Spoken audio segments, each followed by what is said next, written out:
Bonjour à tous et bienvenue dans cette nouvelle vidéo. Aujourd'hui, une fois n'est pas coutume, on va tenter de s'attaquer à un monument, le genre de monument qui dépasse de très loin la question de Harry Potter, des animaux fantastiques et du monde magique de J.K. Rowling. Quand on s'attaque à la question d'un personnage comme Merlin, pour qui le mot légendaire semble d'ailleurs bien trop petit, il faut savoir de quoi on parle. Alors, vous vous direz, en tout cas, beaucoup d'entre vous, pourquoi aborder une partie non négligeable du mythe arthurien sur une chaîne spécifiquement dédiée à Harry Potter. En effet, beaucoup de fans l'ignorent, mais le personnage de Merlin, pour de bonnes ou de mauvaises raisons, est intrinsèquement lié à l'univers créé et développé par J.K. Rowling. En effet, Merlin est cité à plusieurs reprises dans le roman et dans la périphérie de ces derniers. On sait que Merlin fut un disciple de la maison Serpentard, ce qui n'a pas empêché par ailleurs Merlin de s'illustrer de telle manière décoration honorifique, ressemblant plus ou moins à notre Légion d'honneur, portera par la suite son nom en comptant divers degrés de récompense. Merlin ensuite est doté de sa propre histoire que nous allons essayer de vous conter. Son histoire qui ne dépend pas essentiellement, on va dire, des légendes qui sont celles de la table ronde et notamment du roi Arthur. Mais on va évidemment continuer à essayer de développer ce personnage en essayant finalement de rentrer un petit peu déjà dans son histoire dans le monde réel, c'est-à-dire le monde des Moldus, et dans le monde magique de J.K. Rowling. Par ailleurs, on sait aussi qu'Hogwarts Legacy sera le théâtre de plusieurs événements qui surviendront à la suite de mystères enfouis dans le domaine et le château de Poudlard par Merlin lui-même.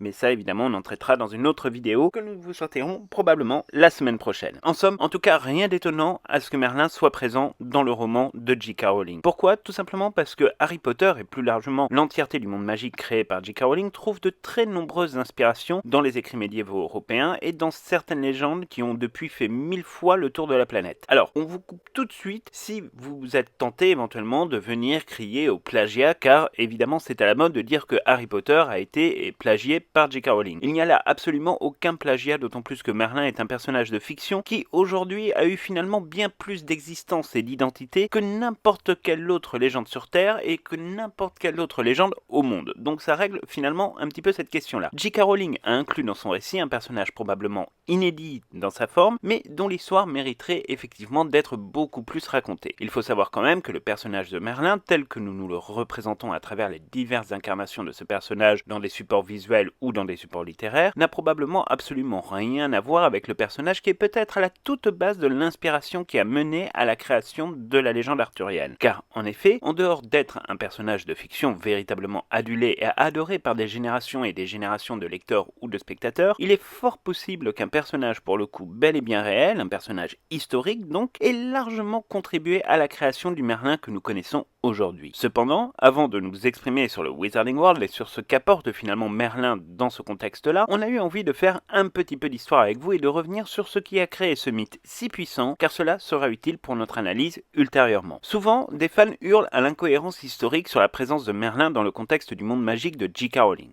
Alors, est-ce vrai et est-ce une telle incohérence? Nous allons tenter de répondre à cette question, sachant que la réponse est assez simple en réalité, puisqu'elle est tout simplement non. Il ne s'agit absolument pas d'une incohérence, et ceci pour plusieurs raisons. La toute première d'entre elles, c'est que personne ne peut aujourd'hui affirmer réellement qu'historiquement le personnage de Merlin a pu exister. En effet, il n'existe à ce stade quasiment aucune preuve empirique et historique de l'existence d'un tel personnage. Tout au plus, certaines théories circulent qui pourraient confirmer une thèse ou une autre, mais on est dans un espace pour le moins très ouvert entre la fiction et la réalité. Au fur et à mesure des siècles, de très nombreux personnages ont pu servir d'inspiration ou de point de départ à la légende de Merlin. Jusqu'au XIIe siècle après Jésus-Christ, il n'y a absolument aucune preuve empirique encore une fois, et en tout cas aucune trace écrite, renvoyant à un personnage aussi légendaire que ce que nous imaginons tous collectivement. Plusieurs universitaires, mais qui sont parfois aussi souvent très contestés, expliquent qu'en réalité les premières traces écrites concernant Merlin remonteraient à une transmission en fait orale, datant probablement du 5e siècle et qui conterait l'histoire d'un homme nommé Myrdine. Myrdine serait en réalité un personnage qui aurait joué un rôle dans l'opposition entre Romains et Celtes, et notamment plus précisément au Pays de Galles. Le personnage de Myrdine repose donc sur des transmissions orales, laissant supposer qu'au cours de plus de 5 siècles, l'histoire a donc pu être enjolivée et modifiée en fonction des époques et des modes. Vous savez que la transmission orale, contrairement à la transmission écrite, n'est pas une science exacte et qu'on peut évidemment assister à des modifications dans le récit, c'est quelque chose de tout à fait classique. À ce personnage historique, on aurait en tout cas ajouté bien plus tard une dimension magique, parfois chamanique et même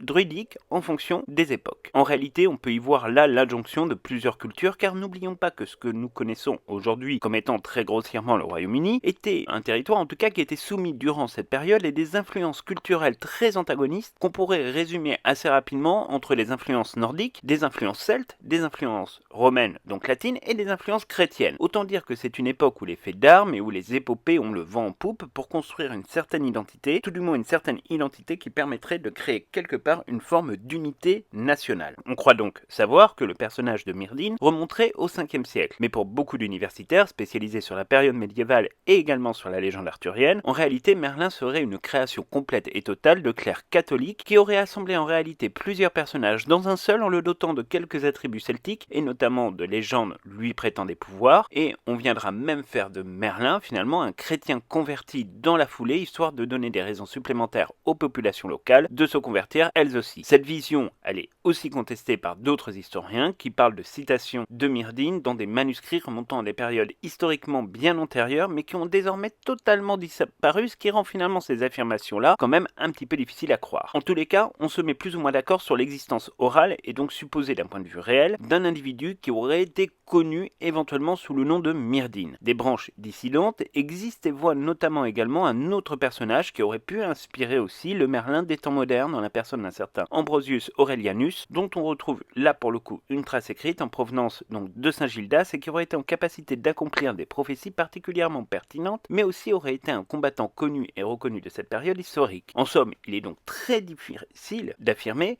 que Merlin est bel et bien relié d'une manière ou d'une autre à Myrdhinn. On peut l'imaginer, mais rien ne vient à ce stade le prouver. Se pose ensuite la question de l'existence réelle, question qui n'est à ce stade toujours pas tranchée par les historiens et les scientifiques de ce personnage. Pour cela, il faut presque en fait partir en enquête sur des bases qui ne sont franchement pas bien vaillantes, on va pas se le cacher. Si on regarde en réalité les bases historiques certaines, on sent bien qu'il y a effectivement un loup caché quelque part, tout du moins un sacré tâtonnement, mais on a quand même du mal à imaginer véritablement que l'on puisse trouver la réponse assez facilement. Il est vrai que l'on retrouve dans un des manuscrits les plus anciens de l'histoire britannique trace d'un certain Myrdhinn né sans père, ce qui à l'époque était évidemment, vous vous en doutez, extrêmement mal vu d'un point de vue des mœurs. On parle donc de légendes autour d'un démon, d'un esprit de la nature, puis plus tard on assure en fait qu'il aurait été enfanté par un incube. Un incube, c'est un démon masculin qui abuserait d'une femme pendant son sommeil. Et là aussi, en fait, on voit très bien qu'on n'en sait pas grand-chose. D'autant plus que ce livre, qui est intitulé Historia Britonum, est une compilation en réalité de textes qui se sont agrégés au fur et à mesure du temps entre le 7e et le 12e siècle. Difficile donc, là aussi, d'y voir une preuve certaine, d'autant plus que ces textes ont été revus encore et encore, à chaque fois par différents auteurs. On retrouve cependant dans un autre manuscrit datant des années 1130, sous la plume d'un certain Geoffroy de Monmouth, et intitulé Historia Regum Britannia, un Merlin qui serait le fils effectivement d'un incube qui aurait pris forme humaine pour approcher une femme vierge. On donne même d'ailleurs un nom à ce démon qui serait Aquipedes, ce qui en latin donnerait quelque chose comme pied de cheval, ce qui fait écho évidemment à certaines prophéties qui avaient pu être réalisées dans l'ancien temps. Et là-dessus, c'est vrai qu'il y a peut-être une base de récit à raconter. Dans la même période, Chrétien de Troyes, un poète français de l'époque médiévale, va signer une œuvre qui est peut-être l'œuvre la plus magique, mais aussi celle qui finira de forger une véritable légende, celle de poèmes contant la quête du Graal et des aventures du roi Arthur. La légende arthurienne a en partie été consolidée par Chrétien de Troyes au XIIe siècle, et c'est à cette époque-là que des personnages aussi illustres que Guenièvre, qu'Arthur, que Lancelot, que Perceval et tant d'autres finalement vont faire leur apparition. Seulement, on ne trouve absolument aucune trace de Merlin. Mais l'histoire finalement de Chrétien de Troyes, on le sait, est principalement inspirée d'un autre livre écrit quelques années auparavant qui s'appelle le roman de Brut, qui lui a introduit en réalité l'idée même de la table ronde rassemblant les chevaliers du roi Arthur et créée donc par un certain Merlin qui fait partie intégrante de la vie de ces preux chevaliers. Alors, d'ailleurs, partant de ce principe-là, on voit bien que même la période de la prétendue existence de Merlin, mais aussi d'Arthur d'ailleurs, est quelque chose pour le moins de relativement difficile à cerner et même presque difficile à croire. Il faut d'ailleurs noter qu'en fonction des versions, personne ne se met véritablement d'accord sur le lieu même où se seraient déroulés de nombreux faits et où de nombreuses légendes, à vous de choisir, se seraient déroulées, à savoir la question même de la forêt de Brocéliande. Pour certains, cette forêt de Brocéliande est en France, à proximité de la ville de Paimpont, et pour d'autres, elle serait en Grande-Bretagne. Alors, pour avoir visité il y a déjà quand même bien longtemps maintenant la forêt de Brocéliande en France, c'est vrai qu'on pourrait facilement en effet y reconnaître bon nombre de lieux de la légende, et il y a une certaine forme mystique, supposée ou réelle, elle aussi, qui pourrait nous faire aller dans ce sens-là. Mais quand même, à un moment donné, c'est vrai qu'il y a déjà ce petit problème entre guillemets de légende. Alors on sait bien qu'à cette époque-là, on ne faisait pas la différence entre ce que nous on appelle aujourd'hui la Grande-Bretagne et ce qu'on appelait hier la Bretagne.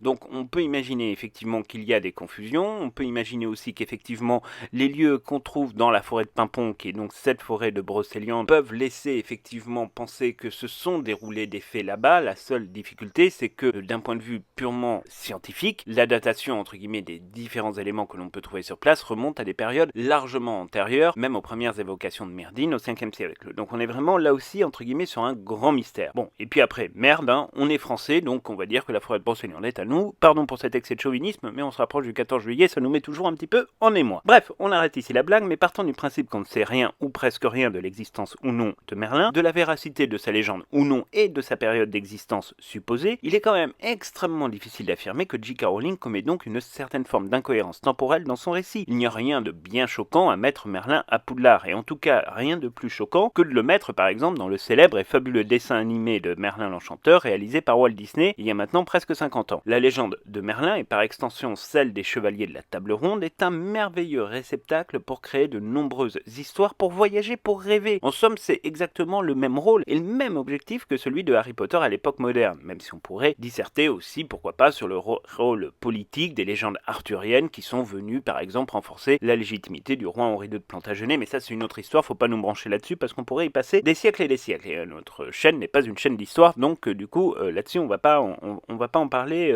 plus que de raison. Certains auront probablement tendance à nous expliquer que nous avons un peu résumé l'histoire de Merlin, mais en même temps il était quand même un peu difficile de passer 15 heures sur le sujet dans cette vidéo, car nous devons maintenant aussi traiter de quelques sujets concernant le monde magique de J.K. Rowling, et sur lequel finalement les informations sont nettement moins parcellaires et un peu plus dans la thématique de notre chaîne, même si on doit encore une fois vous faire la confidence que nous sommes évidemment de très très grands fans de la légende arthurienne et que c'est quelque chose que nous adorons absolument. De la présence de Merlin dans le récit de Harry Potter et de sa présence donc dans le monde magique, nous ne savons finalement que peu de choses, mais c'est intéressant quand même de regarder la manière dont J.K. Rowling a utilisé ce personnage. Tout d'abord, la période de sa scolarité, qui est intéressante à étudier dans la mesure où l'on sait qu'il va faire ses études à Poudlard et qu'il sera réparti au sein de la maison Serpentard, c'est déjà une période en soi qui est assez intéressante. Les dates exactes de sa scolarité sont à ce stade totalement inconnues, mais remontent en tout cas au Moyen-Âge, après forcément la création de Poudlard. On peut imaginer qu'il s'agit probablement du XIIe siècle, ce qui n'inscrivait pas finalement Merlin dans la même temporalité que celle des fondateurs de Poudlard, ce qui en soi est quand même une information importante pour couper court, entre guillemets, à certaines rumeurs. On ne sait pas grand-chose de sa scolarité, on peut juste imaginer, compte tenu du mythe que représente ce personnage, qu'il s'agit bien évidemment d'un jeune sorcier pour le moins très talentueux, ce qui compte quand même beaucoup, qu'il dispose aussi, pourquoi pas, de très nombreuses qualités magiques, de très nombreuses qualités intellectuelles et humaines. On l'imagine sans trop de mal de bénéficier effectivement de capacités hors normes, faisant de lui l'un des élèves les plus doués de sa génération et peut-être même au sein de toute l'histoire de l'école. Ce qui semble être intéressant, c'est que J.K. Rowling a délibérément fait le choix de placer Merlin dans la maison Serpentard. C'est une manière d'illustrer que de très grands sorciers sont passés dans cette maison et ont pu laisser dans l'histoire du monde magique une trace on ne peut plus positive. Merlin est en quelque sorte l'antithèse même de tous les mages noirs et de tous les schémas classiques et préjugés que nous pouvons trouver sur Serpentard. Si J.K. Rowling n'a pas modifié outre mesure les légendes concernant les origines de Merlin, on peut imaginer même qu'il n'est pas un sang pur mais bel et bien un sorcier, pourquoi pas, de sang mêlé. On peut imaginer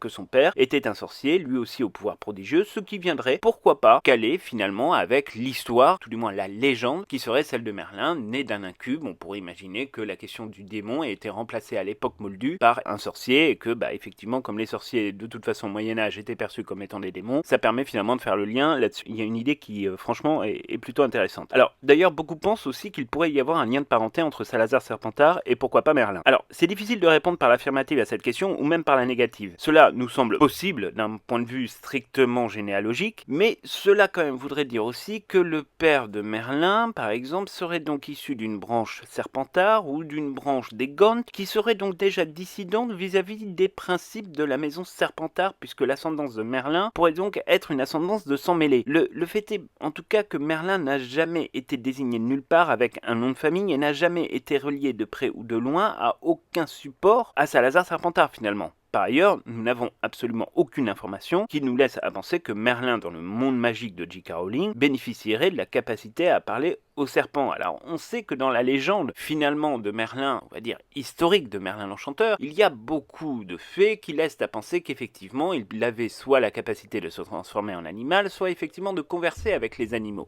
Mais rien de spécifique ne semble indiquer évidemment qu'on parle des serpents. Or la pratique du fourche-langue pourrait de facto nous donner une indication sur sa provenance et son ascendance. Mais en l'occurrence, nous ne disposons d'aucune information sur le sujet. Nous n'avons pas le début du commencement d'une preuve empirique, à un moment ou à un autre, de cette capacité de Merlin, et même en fouillant aussi dans les légendes de Merlin dans notre monde réel, on ne trouve absolument rien sur ce sujet-là. Sur le fait donc qu'il puisse être le descendant de Salazar Serpentard, nous resterons quand même extrêmement prudents sur cette théorie. Peu après son passage au sein de la célèbre école de magie, il semble que Merlin ait fait le choix de collaborer avec le jeune Arthur Pendragon, puisqu'il va l'aider dans sa quête et le faire roi. Alors, on ne parle pas spécifiquement du mythe d'Excalibur dans les archives du Wizarding World, ce qui demeure pour le moins très logique dans la mesure où le monde magique compte déjà une épée magique, celle de Godric Gryffondor. Peut-on imaginer qu'il s'agit d'une seule et même épée? C'est très difficile à concevoir deux épées magiques dans un même univers, en tout état de cause, nulle mention n'est faite d'Excalibur, et ça semble pour le coup totalement logique. On sait que Merlin va apporter toute son expertise, toute sa connaissance et, disons-le, toute sa protection au roi Arthur. Conformément aux Écritures, il va fonder la table ronde. Jusqu'à quel point était-il impliqué dans la conduite des affaires de cette dernière et de ses chevaliers, c'est plutôt difficile à dire. Cependant, on sait que Merlin fera rentrer autour de cette table un de ses amis bien connus des lecteurs de Harry Potter et notamment du 3e tome, Harry Potter et le prisonnier d'Azkaban, puisque c'est le chevalier du Catogan qui va intégrer cette même table ronde. Alors, on ne sait pas exactement pourquoi il intègre la table ronde, mais on peut faire le pari que Merlin souhaitait avoir un sorcier dans la place qui pourrait veiller de manière pérenne sur le roi Arthur au cas où quelque chose tournerait éventuellement mal pour lui. Alors, beaucoup diront que le chevalier du Catogan n'est absolument pas cité dans le roman du Chrétien de Troyes, ni dans le roman de Brut,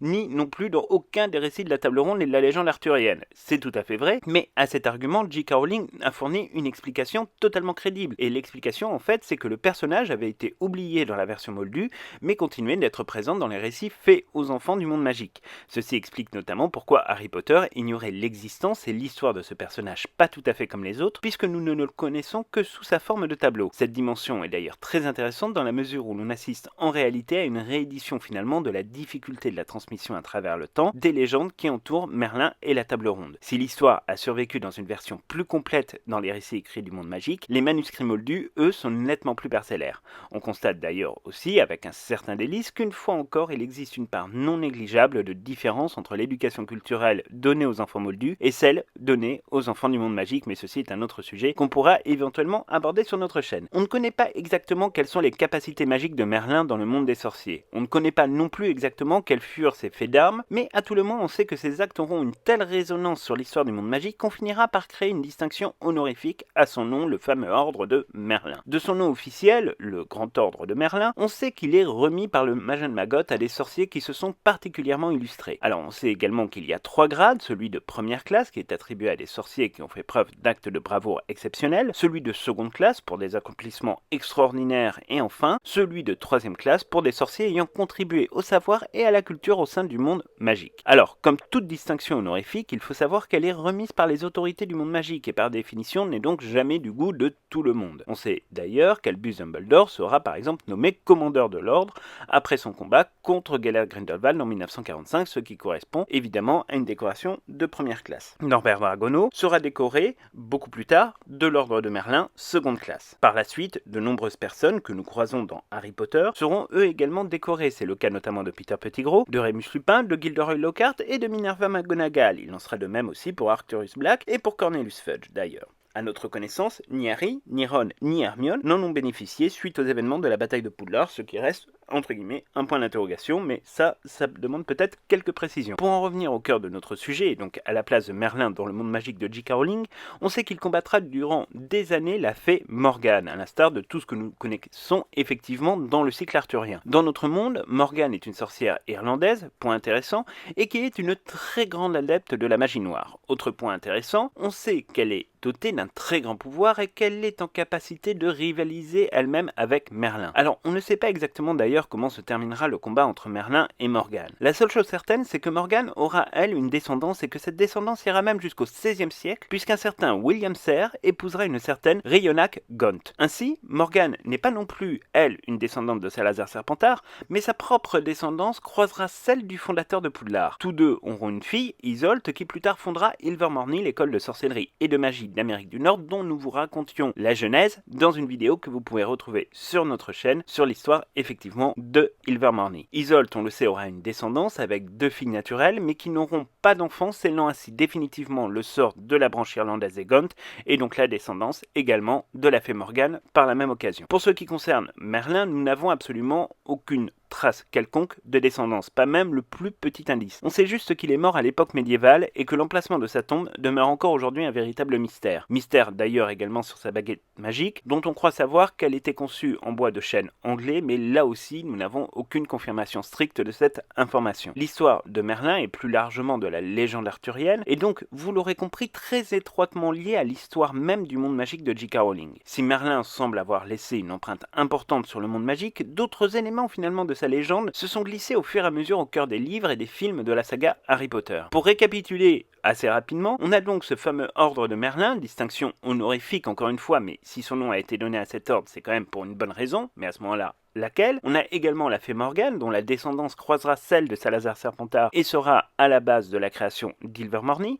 On a l'épée de Gryffondor qui est directement inspirée du mythe d'Excalibur, couronnant ainsi Harry ou Neville Londubat des plus grandes qualités de chevalerie, de courage, de loyauté, de dévotion, ce qui sont ni plus ni moins que les bases entre guillemets sur lesquelles ont été fondées la table ronde et son mythe. Et on a cette recherche également permanente autour de la question de l'immortalité, telle la quête du Graal, des reliques magiques qui surgissent à tous les coins de rue. Enfin, on a tout un tas de choses finalement qui nous ramènent évidemment au mythe de la table ronde. En somme, vous l'aurez compris, les références sont nombreuses au mythe arthurien dans le roman, et quoi de plus normal au final? La légende de Merlin et celle de Arthur et de ses preux chevaliers de la table ronde ont inspiré à peu près toutes les grandes œuvres de science-fiction ou de fantasy de notre époque contemporaine, de Star Wars à Marvel en passant par Harry Potter, mais aussi évidemment toute l'œuvre de Tolkien autour du Seigneur des Anneaux et donc de l'histoire de cette terre du milieu. À ce stade, la vie de Merlin dans le monde magique n'a peut-être pas toujours fait l'objet d'un développement suffisamment important dans le monde de J.K. Rowling, et en tout cas pas suffisamment pour devenir une pierre angulaire de ce monde magique, mais il est tout à fait possible par exemple qu'à un moment ou à un autre, effectivement, on replonge dedans et on attend peut-être, notamment avec Hogwarts Legacy, une possibilité effectivement qu'on vienne corriger ce petit manquement. Mais de cela, comme on vous le disait, on vous reparlera dans une prochaine vidéo, parce que on va pas essayer de vous faire une vidéo trop longue sur cette histoire. Il est vrai que de notre côté, on pourrait aussi regretter quelque peu que Merlin ne fasse pas l'objet de plus de développement. Mais en même temps, est-ce que tout n'a pas déjà été écrit, réalisé, tourné au sujet de Merlin? On a des kyrielles de livres, de films, de comédies musicales, de courts-métrages, de musique, de poésie qui viennent nous conter les aventures extraordinaires de cet enchanteur, à nul autre pareil, dont la légende est peut-être bien plus fascinante en réalité que sa possible et probable existence.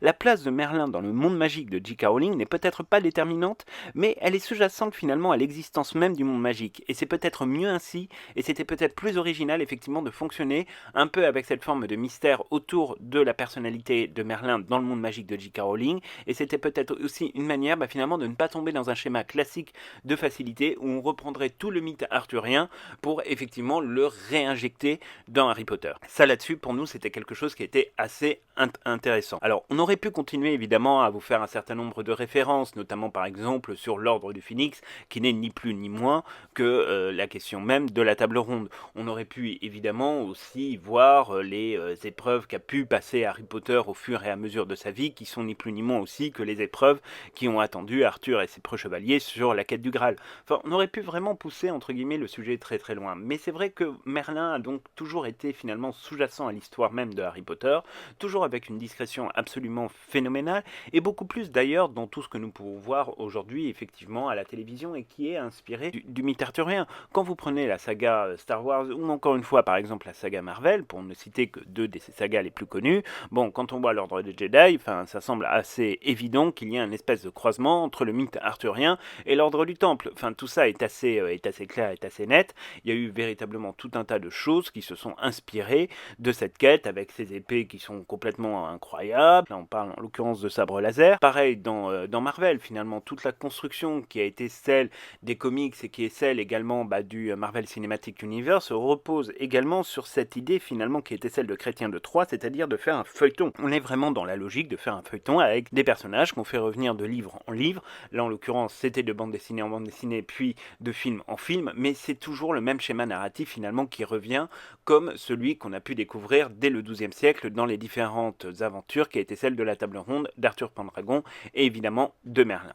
Donc vous l'aurez compris, pour nous c'est véritablement un très gros point d'intérêt cette question de la table ronde, c'est vraiment un sujet qu'on adore, c'est aussi un sujet concernant Merlin qui nous passionne véritablement parce qu'il y a là une part de mystère finalement dans l'humanité, il y a une dimension aussi très philosophique à la recherche de ce personnage finalement très enchanteur, on a l'impression presque d'avoir une figure très paternelle, on pourrait même d'ailleurs se poser la question de savoir si dans la personnalité de Dumbledore il n'y a pas un petit peu de ce Merlin que nous avons tous imaginé au fur et à mesure des œuvres cinématographiques, des œuvres littéraires que nous avons pu lire, quand on voit les différentes séries télévision, quand on voit les différents films, quand on lit les différents livres qui ont été écrits sur les sujets de la table ronde, c'est vrai que la dimension qui est celle d'Albus Dumbledore, cette dimension presque déique, pourrait correspondre à une vision qu'on pourrait avoir entre guillemets de Merlin, et notamment donc de ce fameux Merlin l'Enchanteur et de ce magicien aux capacités apparemment à nul autre pareil. Donc vraiment pour nous c'était très intéressant de faire cette vidéo, on espère vraiment qu'elle vous aura plu, on espère aussi que ça vous aura permis entre guillemets de voir qu'il n'y a absolument aucune incohérence à placer finalement le personnage de Merlin dans la continuité des fondateurs de Poudlard, dans la mesure où encore aujourd'hui il faut bien noter que effectivement l'existence de Merlin reste quand même sujette à caution et fait débat non pas chez les fans ou autres mais chez des universitaires qui ont quand même des niveaux largement plus élevés que les nôtres et qui effectivement n'arrivent pas du tout à se mettre d'accord sur la possible ou réelle existence ou même sur la possible ou réelle on va dire influence qu'aurait pu avoir un ou plusieurs personnages sur cette figure qui est celle de Merlin. Donc on va s'arrêter là pour cette vidéo, on vous retrouve dès la semaine prochaine, notamment pour parler effectivement du rôle de Merlin dans Hogwarts Legacy, parce que là-dessus on aura quelques petits trucs à vous dire, et ce sera intéressant, notamment si vous vous intéressez à la question donc de la sortie de ce jeu vidéo réalisé par la Warner Bros Games et les studios Avalanche, et donc on se retrouve très prochainement pour d'autres aventures au sujet des animaux fantastiques, de Harry Potter, de Hogwarts Legacy, et qui sait pourquoi pas un jour peut-être, si cela vous intéresse, reparler du mythe de la table ronde et donc du cycle arthurien, parce que ça reste pour nous vraiment un très grand sujet de passion. Donc c'est tout pour cette vidéo, on se retrouve très bientôt et d'ici là évidemment profitez tous de votre week-end.